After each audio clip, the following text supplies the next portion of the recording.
Hello बच्चों, हमने अपने पिछले क्लास में त्रिभुजों का असमिका संबंध कंप्लीट किया था। त्रिभुज चैप्टर आपका कंप्लीट हो गया है। सर्वांग समता अब है आपका वृत्त, सर्कल। तो वृत्त होता क्या है?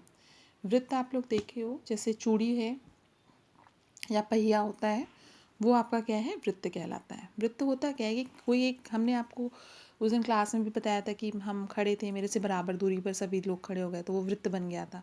तो वही है कि किसी निश्चित बिंदु से समान दूरी पर रहने वाले बिंदुओं का जो बिंदु पथ होता है वो वृत्त कहलाता है। समान दूरी पर या समदूरस्थ बिंदुओं का बिंदु पथ वृत्त कहलाता है। यानी ये आपका हो गया स्थिर बिंदु हो गया मान लीजिए, और इससे बराबर दूरी पर जितने भी बिंदु रहेंगे उन सबको मिला देंगे तो क्या बन जाएगा? ये वृत्त बन जाएगा। वृत्त अंदर से खोखला होता है, केवल इसकी बाउंड्री होती है। ठीक है, जैसे चूड़ी है, पहिया है, ये आपके वृत्त कहलाते हैं। अगर हम कागज़ का ऐसे काट लेंगे तो ये वृत्ताकार डिस्क हो जाएगी, वृत्त नहीं होगा। प्लेट होती है वो वृत्ताकार प्लेट होती है, डिस्क होती है, वृत्त नहीं। वृत्त में केवल क्या होती है? बाउंड्री होती है।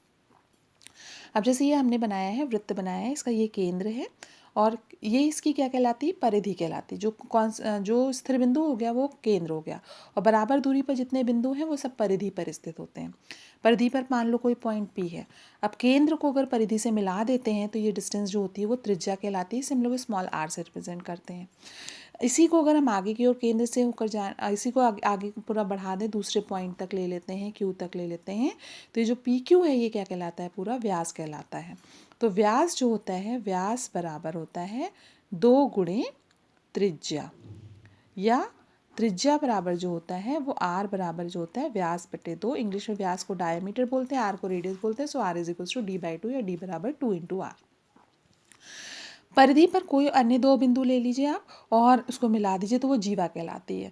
तो अगर हम जैसे जैसे जीवा के इस केंद्र की ओर बढ़ते हैं तो जीवा की वैल्यू बढ़ती जाती है, लंबाई बढ़ती जाती है, और जैसे जैसे फिर हटते हैं तो घटती जाती है। तो सबसे बड़ी जो जीवा होती है वो क्या कहलाती है? व्यास कहलाती है। यानी वृत्त की ऐसी जीवा जो केंद्र से होकर जाती है वो व्यास कहलाएगी, जो कि सबसे बड़ी होती है। और ये हमारा क्या कहलाता है? चाप कहलाता है। जैसे ए बी हमने लिया तो ये चाप। अगर हमें जीवा ए बी लिखनी है तो जीवा ए बी को हम लोग केवल ए बी लिख सकते हैं, ठीक है ना। और अगर चाप ए बी लिखना है हमें, क्योंकि नाम इसका चाप ए बी है, जीवा ए बी है, तो चाप ए बी के लिए हम लोग ए बी लिख के उसके ऊपर हम लोग ऐसे चाप जैसा बना देते हैं, तो ये क्या होता है? चाप ए बी हो जाता है। ये चाप कहलाता है, ये जीवा कहलाती है। अब आपका आता है कि मान लीजिए वृत्त हमने खींचा और केंद्र से हमने 2 त्रिज्याएं खींच दी, तो इसको 2 पार्ट में, वृत्त को 2 पार्ट में डिवाइड कर रही है। तो ये जो 2 पार्ट होते हैं त्रिज्य खंड, त्रिज्याओं के द्वारा खंड बना। तो ये लघु त्रिज्य खंड है, ये दीर्घ त्रिज्य खंड है, त्रिज्य खंड। और केंद्र पर टोटल कोण कितना होता है? केंद्र पर कोण जो होता है वो कितना होता है? 360 डिग्री या 2 पाई रेडियन होता है। ठीक है, तो ये जीवा द्वारा जो कि त्रिज्या द्वारा जो कोण बन रहा है हमारा, अगर ये आपका 60 डिग्री है तो इधर वाला कितना हो जाएगा? 360 माइनस 60 यानी 300 हो जाएगा। टोटल आपका 360 डिग्री होता है। अब मान लीजिए अगर वृत्त को ही, वृत्त के दो वृत्त में हम कोई जीवा खींच देते हैं, तो जीवा खींचने से वो 2 भागों में डिवाइड होता है, तो ये आपका क्या होता है? वृत्तखंड कहलाते हैं। जो छोटा वृत्तखंड होता है उसे लघु वृत्तखंड कहते हैं, जो बड़ा होता है वो दीर्घ वृत्तखंड कहलाता है। अब कोण जो होता है, यहाँ पे आप कोण देख रहे हो, ये कोण हुआ और ये क्या है? चाप है, और ये क्या है? त्रिज्या है। तो कोण का सूत्र जो होता है वो चाप बटे त्रिज्या होता है। तो कोण का मात्रक यहाँ पे हम लोग रेडियन में इसको मेजर करते हैं। सर्वांगसम वृत्त क्या होते हैं? जैसे सर्वांगसम त्रिभुज होते थे, ऐसे त्रिभुज जिनके सभी भाग बराबर होते हैं वो सर्वांगसम त्रिभुज होते हैं। सर्वांग समता के लिए हम लोग ने कई कंडीशंस प्रूव की थी, 4 कंडीशन। वैसे ही वृत्त में क्या होता है? वृत्त में तो केवल त्रिज्या होती है। अगर ऐसे वृत्त लेते हैं जिनकी त्रिज्याएं बराबर होती हैं तो वो क्या कहलाते हैं? सर्वांग समवृत्त कहलाते हैं। और सभी वृत्त एक दूसरे के समरूप होते हैं, क्योंकि केंद्र से केंद्र मिला के रखो तो सब वृत्त चाहे किसी भी त्रिज्या का होगा वो समरूप तो होगा ही, पर सर्वांग समता के लिए, सर्वांग समवृत्त के लिए क्या होना चाहिए? कि उनकी त्रिज्याएं जो होनी चाहिए वो बराबर होनी चाहिए। अब इस वृत्त से संबंधित हमारे पास प्रमेय है, तो पहले हम लोग 2 प्रमेय हल करेंगे आज। कि वृत्त की बराबर जीवाएं केंद्र पर बराबर कोणांतरित करती हैं। तो हम लोग क्या करते हैं? एक वृत्त बना लेते हैं। ये हमने एक वृत्त बनाया, केंद्र ओ लिया हमने, 2 बराबर जीवाएं ले लीजिए। कह रहे हैं वृत्त की बराबर जीवाएं केंद्र पर बराबर कोण आंतरित करती हैं। एक हमने जीवा ए बी ले ली और एक जीवा हमने क्या ले ली, सी डी ले ली। सपोज ए बी और सी डी बराबर हैं, तो ये दिखाना है कि केंद्र पर बराबर कोण आंतरित करती। केंद्र पर बना कोण हमें बनाना पड़ेगा, ये वाले कोण जो हैं हमें बराबर दिखाने। ये जीवाएं बराबर दी हुई हैं। ज्ञात में क्या लिखेंगे, वृत्त जिसका केंद्र O है में दो बराबर जीवाएं कौन सी हैं, ए बी तथा सी डी हैं। अर्थात ए बी बराबर क्या है, सी डी। ये ज्ञात है।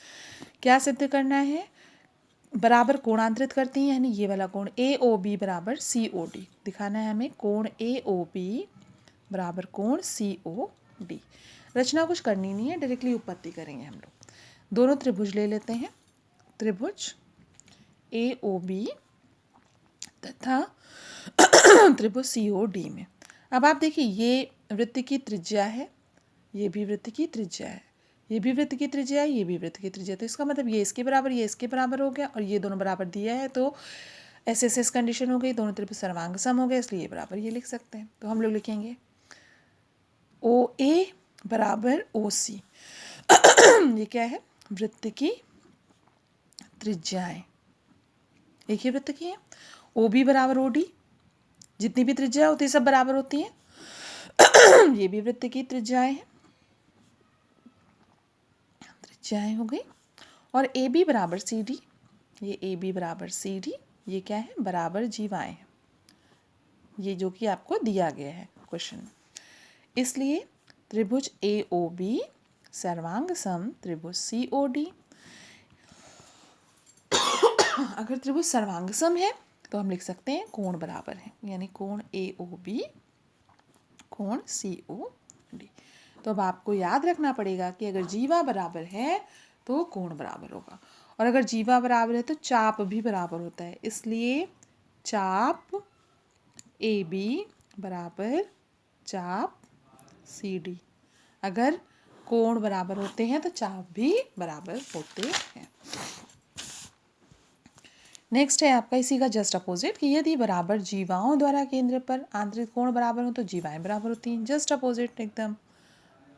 ये हमने वृत्त बना दिया, ये ओ केंद्र हो गया, दो जीवाएं हमने खींच दी ए बी और सी डी, इसको हमने मिला दिया केंद्र से। अब यहाँ पे कोण दिए गए हैं और जीवाएं बराबर दिखानी है, ये तो त्रिज्याएं बराबर हो गई। तो ज्ञात में क्या लिखेंगे, वृत्त जिसका केंद्र O है में क्या बराबर है, कोण ए ओ बी, कोण ए ओ बी बराबर कोण सी ओ डी। क्या सिद्ध करना है, जीवा ए बी बराबर जीवा सी डी। अब दोनों त्रिभुज ले लें, त्रिभुज ए ओ बी तथा त्रिभुज सी ओ डी में। अब आपका ए ओ ए बराबर ओ बी लिख सकते हैं, ओ ए बराबर ओ बी और सॉरी ओ सी, और ओ बी बराबर ओ डी। ये क्यों बराबर है, वृत्त की त्रिज्याएं हैं, ये भी वृत्त की त्रिज्याएं हैं।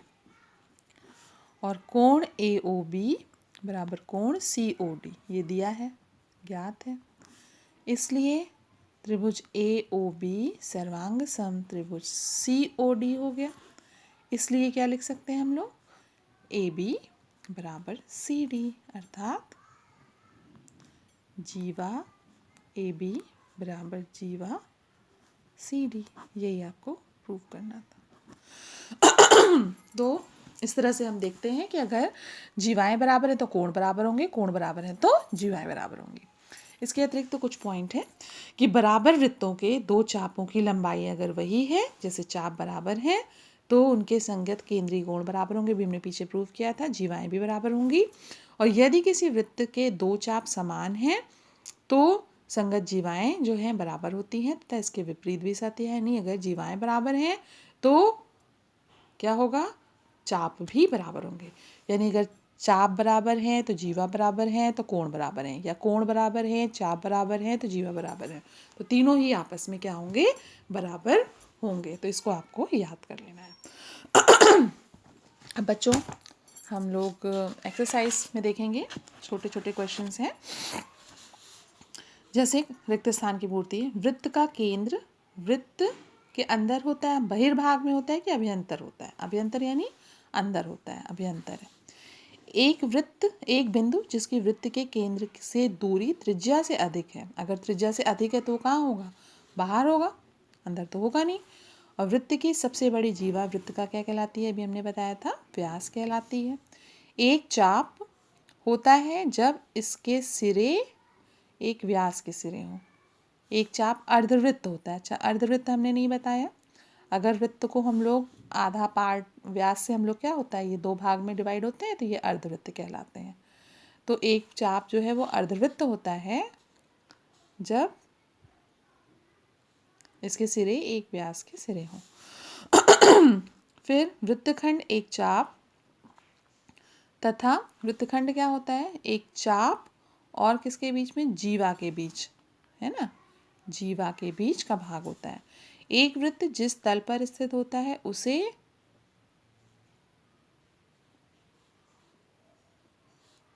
एक वृत्त जिस तल पर स्थित होता है उसे दो भागों में विभाजित करता है, दो भागों में विभाजित करता है। अब लिखिए सत्य या असत्य। तो केंद्र को वृत्त पर किसी बिंदु से मिलाने वाला रेखाखंड वृत्त की त्रिज्या होती है, सही है। एक वृत्त में समान लंबाई की परिमित जीवाएं हो सकती हैं, गलत। समान लंबाई की अपरिमित जीवाएं हो सकती हैं, बहुत सारी हो सकती हैं। यदि एक वृत्त को 3 बराबर चापों में बांट दिया जाए तो प्रत्येक भाग दीर्घ चाप होता है, गलत होगा, सब लघु हो जाएंगे, गलत। वृत्त की एक जीवा जिसकी लंबाई त्रिज्या से दुगनी हो वृत्त का व्यास होगी। कह रहे हैं एक जीवा त्रिज्या से दुगनी होगी तो व्यास हो जाएगी, ठीक है। त्रिज्यखंड जीवा और संगत चाप के बीच का क्षेत्र होता है। अब कह रहे हैं त्रिज्यखंड जो है वो जीवा और संगत चाप के बीच का क्षेत्र तो नहीं होता है, वो वृत्तखंड होता है। तो ये त्रिज्याओं के बीच का क्षेत्र होता है, इसलिए गलत हो गया। वृत्त एक समतल आकृति है, सही है। तो अब खाली स्थान में है, इसी तरह से देखिए, वृत्त की कोई जीवा वृत्त को 2 बराबर भागों में बांटती है तो प्रत्येक भाग क्या कहलाते हैं, वृत्तखंड कहलाते हैं।